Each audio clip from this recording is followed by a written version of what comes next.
Et on va poursuivre avec le Bitcoin. La star des crypto-monnaies connaît un coup d'arrêt dans l'engouement dont elle fait l'objet. Le Bitcoin a chuté de moins 6% en 24 heures dernièrement et décroché de moins 15% en un mois, repassant ainsi sous la barre des 60 000 $. Alors, effectivement, malgré les ETF et malgré l'engouement qu'il peut y avoir sur les marchés au niveau du Bitcoin, avec quand même 91 milliards de dollars qui ont été investis. Je vous rappelle les ETF qui sont arrivés au mois de janvier pour les ETF Bitcoin, au mois de juillet pour les ETF Ethereum. Là, à fin juillet, c'est 91 milliards d'argent frais, on va dire, issus des ETF qui arrivent sur les cryptos. Malgré ça, on n'a pas pu chuter la baisse.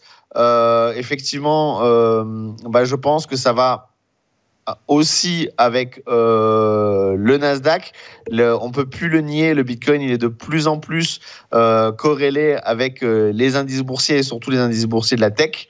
Il y a quand même eu, alors ça c'était entre guillemets la bonne nouvelle. Alors, la bonne nouvelle, on va dire à long terme, pas pour les spéculateurs à court terme, hein, mais on a vu très récemment, et on le voit sur le graphique, cette forte baisse avec un pic qui est allé chercher des prix en dessous de 50 000 $, ce qui a permis déjà de purger un petit peu les spéculateurs, de faire une purge sur les positions les plus spéculatives, et ce qui a amené le Bitcoin à remonter. Maintenant, pareil, on est sur un scénario assez similaire. Alors, le Bitcoin, si on prend un peu de recul, on est quand même sur, alors je vais ouvrir mon graphique aussi moi de mon côté, on est sur un trading range, on n'est pas parvenu à dépasser les 74 000, on est sur un trading range légèrement baissier. Donc tant qu'on reste dans ce canal-là, tous les espoirs sont permis.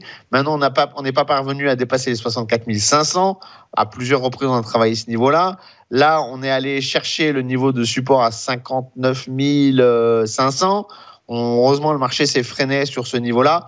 Je pense que ce que je disais tout à l'heure pour Nvidia, en termes de corrélation cause à effet, et corrélation et cause à effet, ça aura un impact sur le Bitcoin. Il faudra faire attention à l'ouverture du Nasdaq tout à l'heure. Tout va se jouer sur ce niveau de support à 59 500. S'il tient, bon, ça peut être une aubaine pour acheter, on va dire, en bas du canal. Maintenant, s'il lâche, attention, ça sera 56 000, voire 50 000 comme prochain, on va dire, support, niveau zone de prix. Ce qui est intéressant, et je reviens sur les ETF Bitcoin, c'est qu'ils représentent aujourd'hui 5% de la capitalisation du Bitcoin, donc c'est énorme, et c'est des investisseurs institutionnels qui sont moins impliqués émotionnellement que pourraient l'être des investisseurs particuliers. On sait que les investisseurs particuliers, les fans du Bitcoin, ils gardent leur position jusqu'au bout. C'est le fameux hold, c'est je garde jusqu'à la fin. Quoi qu'il arrive, je ne touche pas à mes positions. J'y crois dur comme fer. Les investisseurs institutionnels, ils sont beaucoup plus rationnels. Et attention, parce que c'est des montants colossaux. Je parlais tout à l'heure de 91 milliards qui peuvent justement impacter les cours si jamais il y a des déceptions, quoi. Là où la baisse des taux de la Fed devrait normalement quand même avoir un effet positif sur le Bitcoin.